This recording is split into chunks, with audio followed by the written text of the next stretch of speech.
নমস্কাৰ বন্ধুসকল, কি খবৰ? আশা কৰিছোঁ সকলোৱে ভাল। আজিৰ পৰা হৈছে অম্বুবাচী মেলা আৰু আজি এই ভিডিঅ'টো অম্বুবাচী মেলাৰ ওপৰত বনোৱা হৈছে। অম্বুবাচী মেলা কেৱল উৎসৱ নহয়, ই এক আধ্যাত্মিক পৰিঘটনা, ঐশ্বৰিক নাৰী শক্তি উদযাপন, য'ত বিশ্বাস, উৰ্বৰতা আৰু ৰহস্যবাদ অসাধাৰণভাৱে একত্ৰিত হয়। আজিৰ পৰা কামাখ্যা মন্দিৰৰ বিভিন্ন প্ৰান্তত লাখ লাখ তীৰ্থযাত্ৰী সাধু আগমন হ'ব।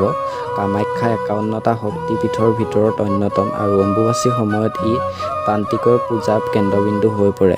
আৰু ভিডিঅ'টো আপোনালোকে ইমানলৈকে যদি চাই আছে, জয় কামাখ্যা বুলি কমেণ্ট বক্সত কমেণ্ট এটা কৰি জনাব। এই সময়ছোৱাত সকলো কৃষিকৰ্ম স্থগিত ৰখা হয়, কোনো পূজা নহয়। দেৱীৰ দৰে ভূমিও এই সময়ছোৱাত জিৰণি লয়। আৰু আজি ভিডিঅ'টো ইমানখিনি আছিল। কিছুমান নজনা কথা আপোনালোকক ক'বলৈ চেষ্টা কৰিলোঁ। প্ৰায়সংখ্যক লোকে জানে বাৰু। আৰু যদি নতুন কোনোবা আহিছে, চেনেলটো ছাবস্ক্ৰাইব কৰি ল'ব পাৰে। অন্য এটা ভিডিঅ'ত আকৌ আপোনালোকৰ মাজলৈ আহিম। আৰু কেনেকুৱা ধৰণৰ ভিডিঅ' লাগে আপোনালোকক কমেণ্ট বক্সত আপোনালোকৰ মন্তব্যটো কমেণ্ট এটা কৰি জনাব। তেতিয়া মই গম পাম। অনাগত দিনত আপোনালোকে বিচৰা ভিডিঅ'সমূহ মই দিবলৈ চেষ্টা কৰিম।